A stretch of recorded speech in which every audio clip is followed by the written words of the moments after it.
Hi, everybody. Welcome back to another Advanced Behavioral Health DEI Table Talk.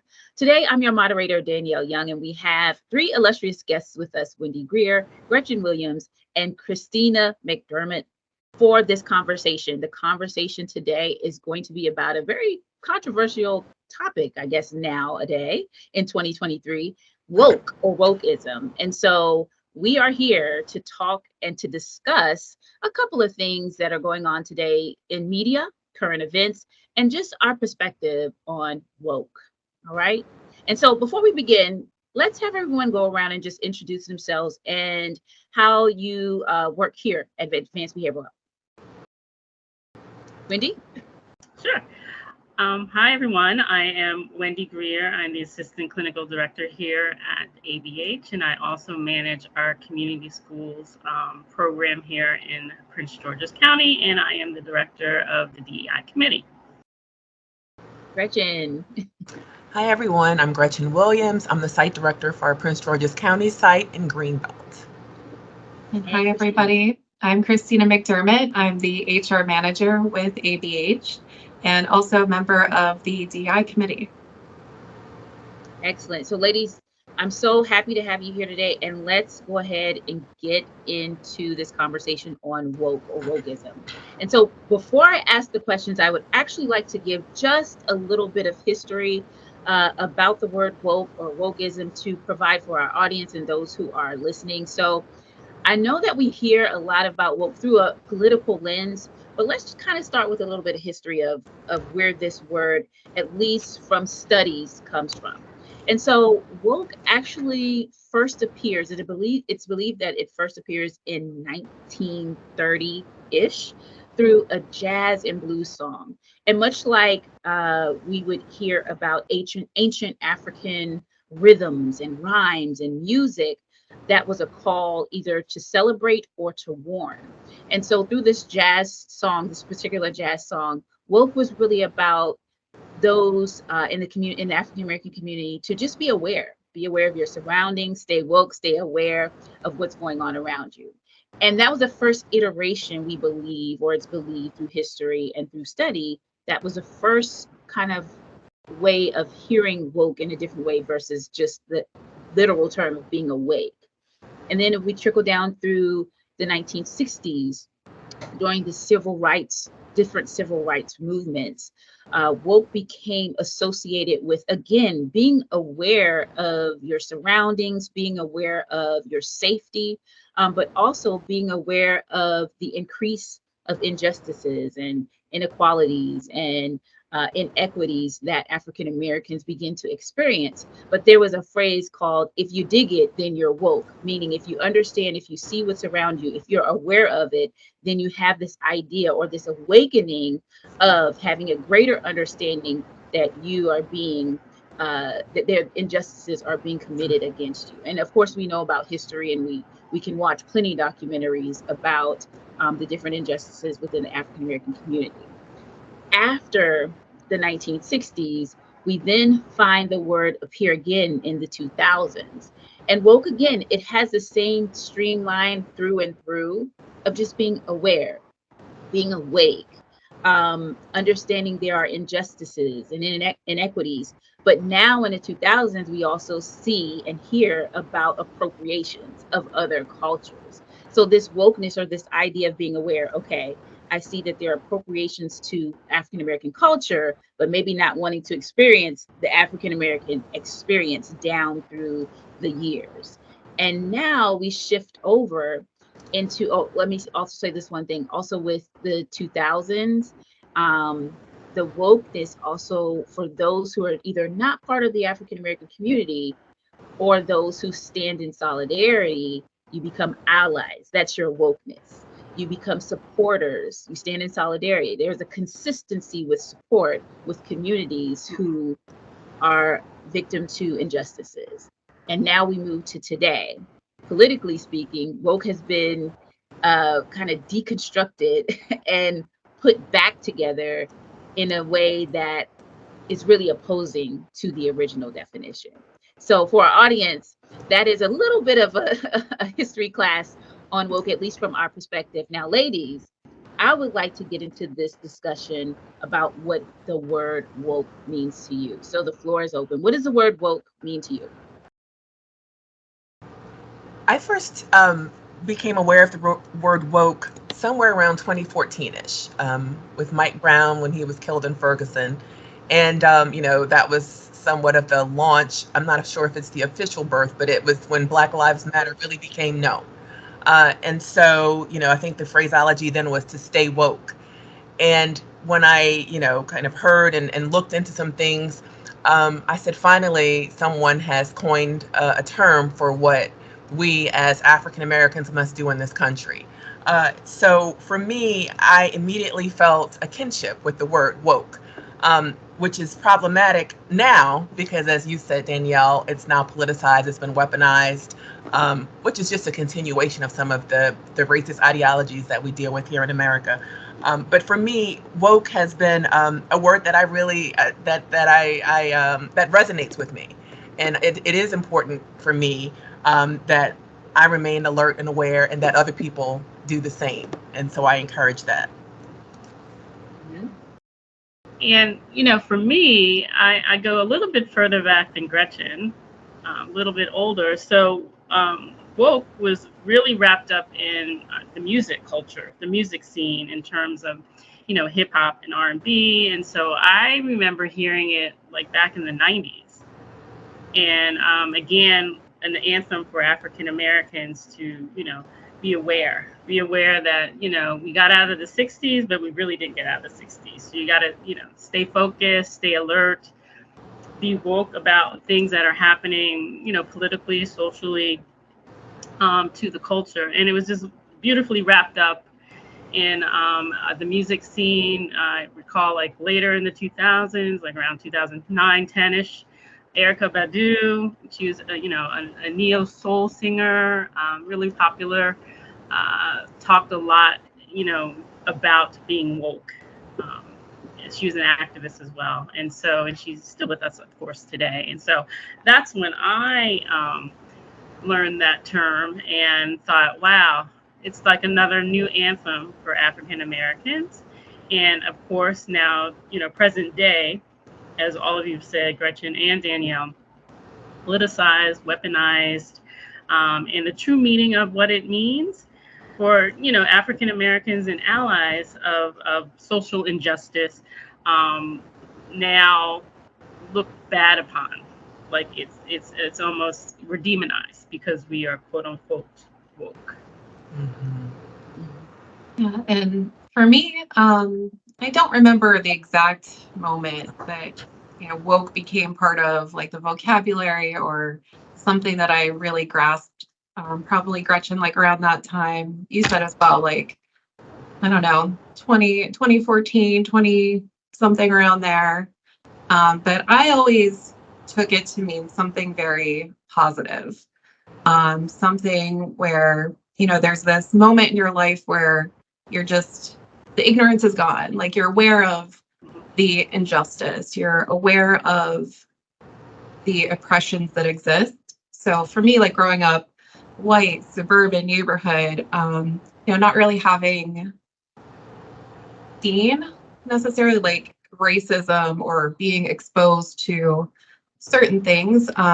For me, like woke was that bubble bursting, having that, just seeing that it exists and kind of being aware of, white privilege and the systemic racism, gender inequalities. Like that's how I look at being woke. Like the bubbles burst. And but over the years, like it's definitely, especially recently, it's carrying that negative connotation. So now it's being turned, I guess, against that being turned into that negative. Like it's bad to be woke. It's bad to be, and it's really attacking the people that are allies, because that's how I view it as being an ally, spreading, I guess what's the words I'm looking for? spreading the truth about it, and The truth, like, yeah, making other people aware, waking other people up. So, right. it's being used in a way of like it's a bad thing. Don't do that. Yeah. Mhm. Yeah. So ladies, I really like all of the points that you have brought up. I mean, from Gretchen, when you spoke about 2014, that really was the beginning of the Ferguson protests, where the hashtag of Stay Woke did start.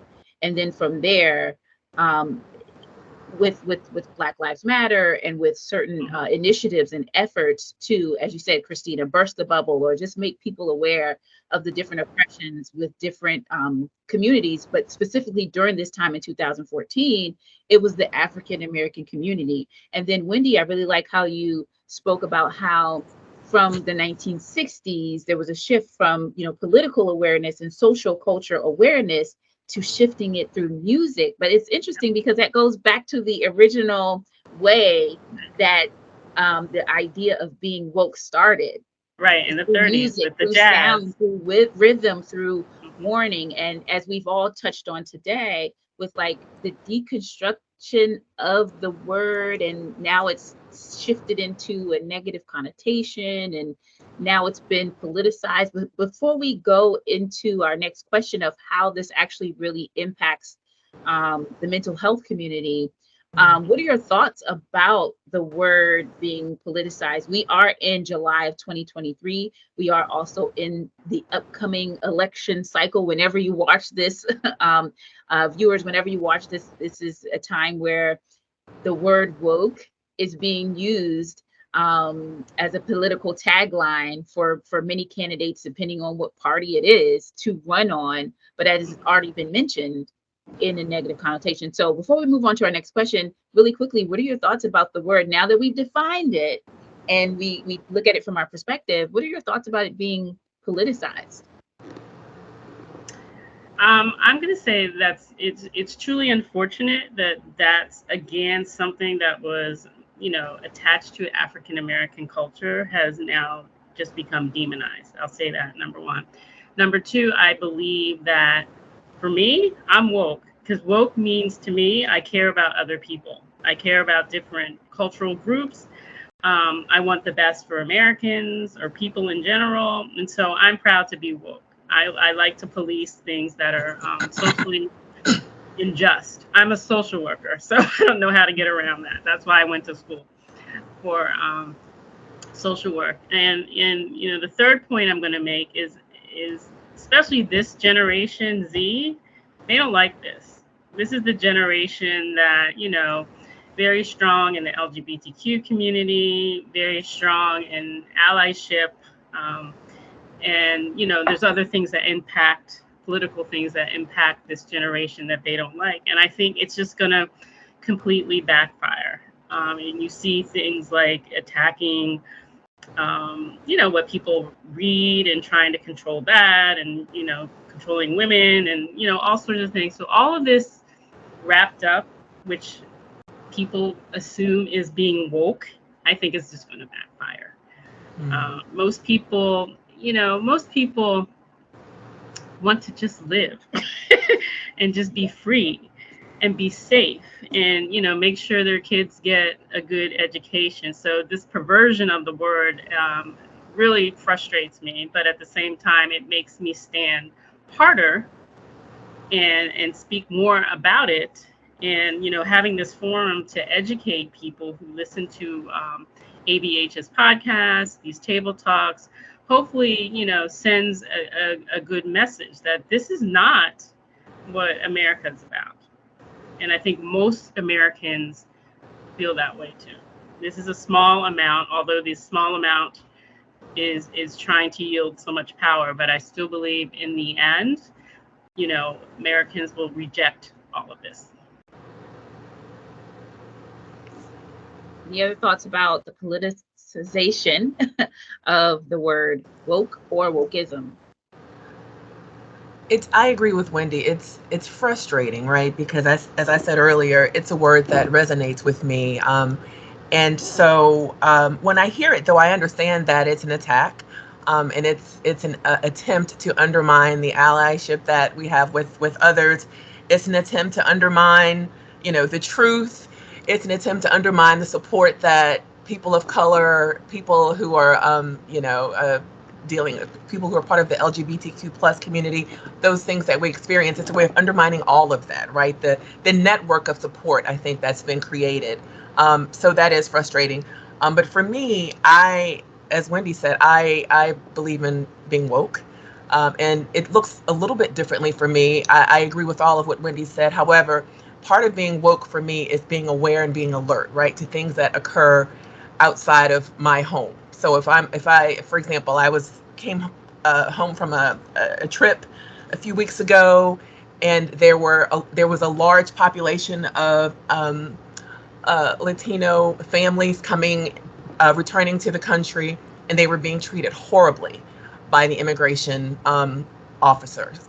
And so I had never experienced that. And I do plan on writing and doing something about that because it was just horrible. And so for me, that's part of me being woke, not just woke to what I experience or my family or my loved ones, but other people who are part of marginalized communities. So it's very important to me to continue the fight, regardless of the negativity that I hear, from the news media, with the politicalization of the word. So absolutely, but yeah, it's a frustrating thing, Danielle, but one that I just don't try to take too much in because I understand that it's an attack. 100%. And I agree with Wendy, with Gretchen. I still want to own that word, that I am woke, and to make sure that we continue it in the positive light. And that being, just like Gretchen said, like seeing things, being aware, and then not just sitting back, but actually taking that action. Yeah. I think is what we need to keep doing to maintain that positive word, woke. Yes, I like that. Taking action, Gretchen. I like, being allies of other marginalized groups, and then owning the word, right? I'm woke, especially within our mental health community. We kind of have to be woke in a sense for the populations and communities that we serve, right? And so this shifts us right into the next question about what are the implications, if you will, using the word woke, or at least the meaning that we have discussed from a mental health space. What do you think the implications are when it comes to woke or wokeness, or with considering the communities that we serve?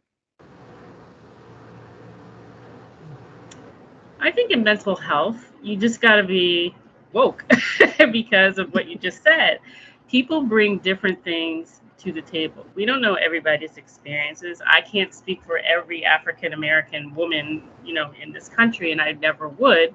But at the same time, again, I go back to what I said earlier. I care about people. So people are coming to us for mental health treatment. And you, Danielle, you and I do a lot of work on the podcast to destigmatize that. We want people to come and get help and feel better and have productive lives. So for me, woke is entangled in what I believe in terms of helping everyone. I help everyone. I'll start where people are. There's always space for people to learn things and experience new things. But I'm going to help you. And that's kind of what it means mental health wise. I'm going to help you, but I'm also going to be aware of, I did a presentation on racism and the impact of racism on mental health. I'm going to be aware of the LGBTQ plus community and their feelings and their thoughts. So all of that kind of mixed up together is what drives me personally to do this work that we do in mental health. And woke. I'm woke. Other implications or thoughts about it when it comes to the mental health community? Absolutely. Again, I agree with all of what Wendy said. Certainly, mental health is a field where, yes, you do have to be woke for your clients, right? So when someone comes into my therapy room, or I'm made aware of a client situation through someone that I clinically supervise, I need all the demographics, and they know that I ask them that. So not only the PID, but give me some demographics who exactly is this client. So if I have, a person who maybe immigrated to the country, and 5 years ago, that's important to know, right? It's important to understand their socioeconomic standing, to better help me understand what they might be dealing with, and to better understand some of the circumstances that they're bringing forth in the context of their life and their life situations and circumstances. So, being woke is totally a part of what we do here at ABH all day long, dealing with, the clients that we have, making sure that we're meeting their needs. Sometimes I have to tell a supervisee, have you considered that perhaps there may be some bias going on here with certain situations? Mhm. Everyone doesn't always catch that. Especially I find sometimes millennials or those who are younger than millennials, who maybe haven't had the same struggle as people in my age group, just to bring age into it. And it's not a personal thing, it's just that has not been their experience, right? I grew up in the deep South, and born in the 70s, grew up in the 80s and 90s. So I saw things very differently. And so sometimes I see things maybe that other people may not see. And I'll just bring it, kind of point it out to sometimes a supervisee. Have you considered that maybe there might be some bias here? And they'll think about it. Oh, maybe so. I hadn't thought of that. So that's being woke, right? Being alert, aware of other people's circumstances and how it may be impacting them and their mental health. It's really good. And from my perspective, I'm not a clinician, but I'm here, my role with HR, to make sure that our therapists are educated on, being aware of those biases, having the DEI committee and these efforts of making sure that we are talking about these topics and, how you use them as a clinician and how you are aware of, everyday current events and how your clients are affected. So that's really my role in all of this, is making sure that the education and those DI efforts continue, because they are also under attack these days. That part of that negative wokeism connotation is saying we don't need DI efforts. It's taking those things away and taking that voice away. So I think it's more and more important every day to make sure that we are staying on top of these woke efforts, if you want to call it that. But, it's DEI, and what we do and what we talk about is so important. Wonderful, ladies. And so as we're wrapping up, I just kind of want to recap on that last part. DEI committee is very important. As Christina has already said, some of those efforts in certain states have been taken away. How can we address the multicultural, different groups of people, not just by race, but also socioeconomic status, so on and so forth? How can we address those issues if those committees and those efforts and initiatives and programs are taken away? Also, we've already heard about, reviewing some of your biases. This is also an implication in the mental health field when it comes to different groups and demographics of people that we work with. The destigmatizing of, stereotypes that we've heard so many times. That's why it's important from a mental health perspective. Also, increasing awareness and education. Ladies, this has been an excellent conversation. I wish that we could do part two. We might have to do a part two because there's so much more that we can discuss. Before we go, if you can give us just 30 seconds of maybe a tip for someone who is watching to maybe increase their awareness, education, or wokeness when it comes to different communities. 30 seconds. For me, it's simple. I need people to pick up a book and just read. Stop relying on the media and social media, TV. Pick up a book and read. Read different people's perspectives that have lived different things to educate you appropriately. Right. Excellent. Any last bit? Well, for those who may not pick up a book, Google is your friend, right? So, there are very good articles about specific topics where you can maybe read a bit here, read a bit there, and that may lead you to read books that may, be worth your time. So certainly I agree with Wendy. Education is the key. There are excellent minds out there who have lots of information where they do videos and they talk about certain things. So yeah, educate yourself, and then talk to someone who may be a little bit more informed and get some info from them. And all of that. And then if you are one that watches news, I would suggest expanding the news sources that you typically watch. So seeing, all sides of what's being communicated out there on the news, and having that perspective of like, what lens is this coming from? How does it really affect me? Is this really the world? Is this true? So questioning, those news resources that you typically go to, and being aware of, what other places are presenting and educating.